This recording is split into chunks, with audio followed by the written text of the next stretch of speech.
So hello guys, welcome back to my YouTube channel. It's me, Ruby Marinduque, for today's video, Ruby Marinduque Kwentuhan Vlog. Gusto ko lang naman itong vlog na Ruby Marinduque Kwentuhan Vlog. Kasi para naman may upload yung content dito sa aking YouTube channel. So sa YouTube channel ko lang talaga i-share ito para sa mga ibang mga vlog ko dito lang sa YouTube channel ko.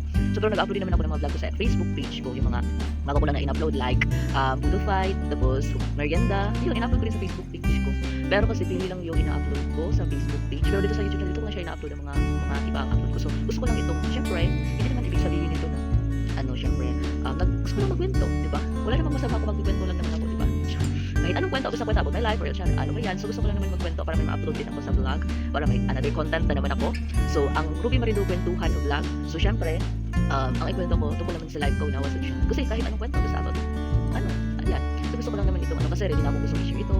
Kasi kilala nila ako bilang quiet person. So yung mga kakilala ko, first time nilang rinig about sa buhay ko dito sa aking vlog, di ba? Kasi kahit ang mga classmates ko sila, friends ko sila, hindi naman ako kasi yung tao na i-share ko lahat sa kwento ng buhay ko, di ba? So dito sa vlog na ito, dito lang, kapag napanood nila ang mga vlog ko, so mga kakilala ko, so first time nilang maririnig yung mga kwento ko about life ko. Kasi kilala nila ako about quiet, di ba? Na ako tao, hindi ako masyadong salita, o di ba? So dito sa vlog, so pero din ako mga tao na sinasabi, pero pili lang yung mga kakilala, ay ano malapit talaga sa akin ako yung kwentuhan ko, komportable akong ikwento, ganyan. Syempre ako sa pamilya kwento ko, ganyan kasi kapag komportable ako, ikwento ko din ganyan. So syempre, ang kwentuhan na ngayon, kwentuhan vlog ko nga ako, di ba, sa kasi ready na ako na i-share ito. Baka kasi pang iba, ganyan pala siya ng bata siya, kasi hindi naman kasi siya nagkwento ng bata pa siya. So gusto ko lang naman kasi lang na vlog din ito, di ba? So pero hindi naman full detail na ikwento ko to, kasi yung iba kasi minamanitis na ako, pinagulungan ako, ganyan pala ako, bata ako, kaya nga hindi ako masyadong nag-share kasi baka i-chismis ako. Pero parang ngayon, ready naman ako na i-share ito. So, about naman ito sa kabataan ko. Gusto ko lang naman siya i-share. May iba na bakit i-share pa yung niya kabataan. Ang iba na halos hindi naman i-share nila yung mga life nila. Bakit? Depende naman sa tao yan kung i-share nila, di ba? So, kahit quiet akong person, ganito ako sa tao, i-share ko. So, syempre, depende din yun sa akin kasi sarili ko naman ito, di ba? So, kung manood naman o hindi, so okay naman is, iba-iba naman ang choices ng tao, di ba? So, ang vlog nito is, di ba, hindi pa lang kasimula, dami ko lang sinasabi. Ruby Marinduque Kwentuhan Vlog. So, ang kwentuhan ko for today's video, sabi na life when I was a child.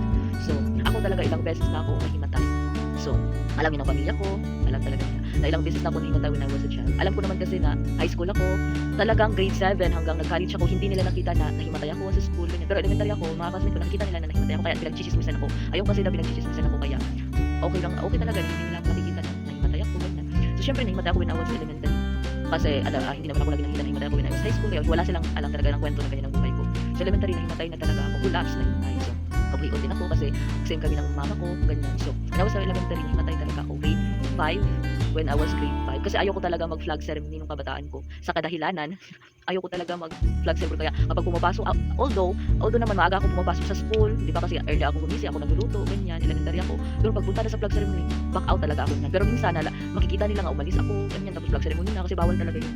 So, syempre, wala akong magawa. So, grade 5 ako, I was collapsed, na himatay ako, and pinag-chismisan ako ng mga classmate ko, schoolmate, pinag-chismisan nila, ano nangyari sa akin? Ano daw nangyari sa akin? Like, gano'n. Kasi grade 5 himatay ako, and then, yun. Pero hindi lang grade 5 lang beses na ako nahimatay. Na sa church din, nakikita ng mga ka-churchmate ko. Alam ko naman kasi na malaki na ako, nakakalimutan na nila yun kasi bata pa lang ako noon, kasi di ba na ako nagkaroon sa city, pag pupunta ako rin ng bukid, kasama ko sa church. So, hindi na nila naaalala na ako pala yung bata na yun na himatay. Kasi malaki na ako ngayon at hindi na nila maaalala pa na ako yung bata na yun. Kasi nung time na nakulap sa coming out ng church day namin, talagang lahat ng mga tao nakatingin sa akin, nahimatay ako kasi kabuhi yun. Kasi ang kabuhi kasi isang dito sa akin, so mararamdaman na rin. Hindi ko kasi kinayan kasi bata ako, ano lang naman yung kusog ng bata, yung strength ng bata, kaya hindi ko siya kaya mapigilan kasi nandiyan na sa pagkatao namin, ganyan, kinakabuhi kami. So syempre, yun, nahimatay ako, nakikita ng mga ka-churchmate ko, may batang nahimatay at ako yun, nakikita nila ang nahimatay ako. Pero yun, syempre pagdating dito sa city, may mga ka-churchmate din ako. So yun, nakita din nila ako na nahimatay ako.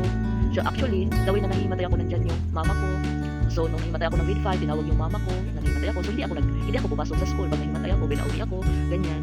Siyempre, kwento ko to. Nagtrabaho ako ng kaning. So, di ba, pag-graduate ko ng 4th year college, nagtrabaho din ako ng kaning. Malapit akong mahimatay. Kasi, hanggang nag-college ako, pag-aaral lang talaga ako, hindi ko na try na magtrabaho. Kasi, pag-graduate mo, doon pa ako naka-experience na paano magtrabaho. Kaya, siguro nag-a-adjust yung sarili ko. So, nagtrabaho ko ng kaning, kasama ko yung ate ko.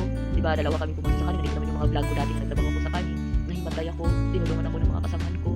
So, syempre, pinagpunta ako ng clinic. So, tinanong ako kung ano nangyayari sa akin. So, sinabi ko kabuhin lang, ganyan. Kasi hindi ko talaga nakaya. Kasi yung warehouse kasi doon is, wala talaga siyang hangin. So, hindi talaga, kasi, ang init. Tapos, hindi makakalabas yung hangin. Tapos, hindi pa open yung warehouse. So, hindi ko nakayanan. Kaya, simula na yun, inopen na nila yung warehouse na yun. Kasi takot na silang namatay. Kasi, nag-ano ko doon na. Kasi, yung warehouse, kasi, hindi siya open. Kaya, hindi ako makalabas ng hangin. Kasi, ang init-init pa. Natutuyuan ako. So, yun. Simula noon, inopen na nila yung warehouse ang dahil sa akin. So, nagtrabaho din ako ng cashier. naghimatay rin ako ilang beses na baka mamarites naman ako dyan mo, nahimatay ako sa cashier. Nilagnat kasi ako noon, tapos parang nang ano na ako, nag-white na yung lips ko kasi parang mag-collapse na ako. Sabi ko, ma'am, hindi ko na talaga kaya man kasi ano kasi ako noon opener, kasi cashier ako, opener ako na, tapos nilalagnat ako, pumasok pa rin ako sa trabaho kahit nilalagnat ako. Pagpasok ko noon sa trabaho, sabi ng ano ko, ma'am, hindi ko pala talaga kaya kasi so, busy kasi noon, so, maraming customer nakapila sa akin, tapos nilalagnat ako parang, tapos aircon kasi mall, so parang hindi ko kasi kaya to, kasi nag-a-adjust din yung katawan ko kasi parang 1 month pa ako noon sa trabaho, basta 1 month pa lang ako, kaka 1 month pa lang nag-a-adjust din yung katawan ko, basta nagtatrabaho ko noon pa lang mag-a-adjust ang trabaho, kung ano yung trabaho ko, nag-a-adjust din yung katawan ko, kung nakaya ko, di ba? So hindi mo akalain, di ba, dito sa akin lang 8 months ako bilang cashier, so nag-a-adjust yun yung first trabaho ko na 8 months ako na matagal na nagtatrabaho, kasi sa 8 months yun himatay na ako kasi nag-a-adjust din ang katawan ko, kasi yun lang yung trabaho na syempre sinabi ko na 10 months, 8 months, di ba? So nung time na yun, minilchair ako sa mall, tinignan ako ng mga tao kasi hindi mo na ba talaga kaya, sabi nila, ano, hindi ko talaga kaya kasi nilalagnat ako, tapos inopen yung mask ko, nag-white na yung lips ko, kasi nilalagnat kasi ako ngayon, tapos pinupunta kami ng clinic, sabi ko, test pa lang ganun, ano pwede ako punta sa karikla ko na sana, bago pa lang nag-read ako sabi nilalagnat kasi ako, tapos ano yung pagbuhi ko, tapos aircon pa yung mall, tapos yun, hindi ko pala kaya, ganyan, nagtrabaho ako kahit nilalagnat ako, tapos pinalabas ako, hindi ako pinapasok sa ano ko nun, half, parang county lang yung ano, pagiging sahod ko nun kasi uwi na ako, tapos syempre, nabayad ako ng parents ko, mama ko napahinap ako kasi hindi ko talaga kaya,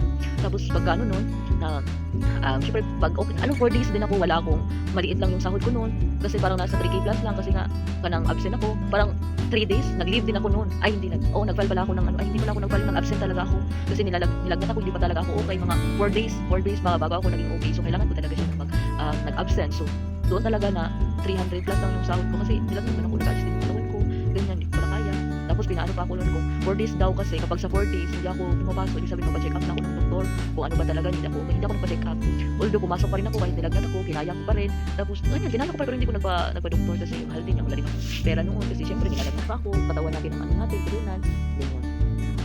So yan nagtapos ang aking karotlangan, may mga kwentuhan pa ako. So, i-share ko din sa inyo kung may mga bagay talaga na i-share ko dito na privacy.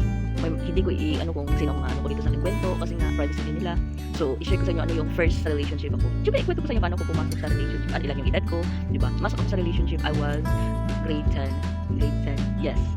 Although hindi naman ako beauty, maganda, na pinaghahabulan, pero may mga nililigo din sa akin, ganyan. Pero syempre, grade 8 ako noon, may mga nililigaw na ako. Pero syempre, ang manta ko kasi noon, BSB ako at no boyfriends in birth at study first before, di ba? Uso yung ganun, study first before yun. Na, sa grade 10 na ako nagkaroon ko ng boyfriend.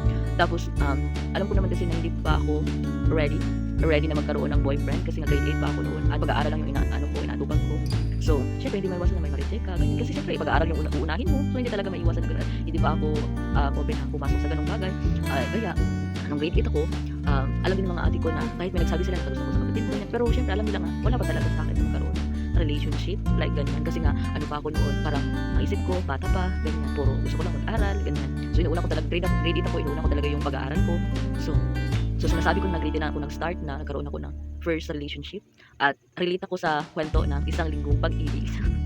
Kasi isang linggo lang naman yun, isang linggong pag-ibig lang. Pero hindi pa, although naka first relationship ako, pero hindi pa ako yung seryoso talaga. Kasi ako kasi kapag once na mag-enter ako ng relationship, ako kasi kapag syempre naghiwalay, hindi kasi ako yun na agad-agad makapahanap ako ng bago, kasi hindi naman ako yung tao na pagkatapos may bago na agad, di ba? So syempre, hindi naman ako ganun. May healing process din ako, it takes a years kasi hindi naman kasi talaga ako ganyan na pagkatao na agad-agad, meron na agad, ganyan. Kasi kahit nag-first grade 10 ako at saka first relationship ko noon, hindi naman kasi ako na agad-agad talaga. At hindi din ako na seryoso sa relationship pa. Kahit first time ko, hindi talaga ako seryoso pa. Nasa isip pa rin ako, bata, ganyan. Pero syempre, it's a part of our life. So, syempre nakakaintindi din ako ng mga about education, di ba? Pumasok ka sa relationship, alam mo yung mga education na, syempre, alam mo naman, couple, ganyan. So, alam ko naman yung mga, sa couple. Pero yung mature talaga sa relationship, hindi pa talaga ganyan. So, grade 10 nakastart na ako ng first relationship at isang linggong pag-ibig. At saka, wala kami saying goodbye at hindi kami naghiwalay. Because, ghost. Diba? So, kailangan talaga siya ng healing process.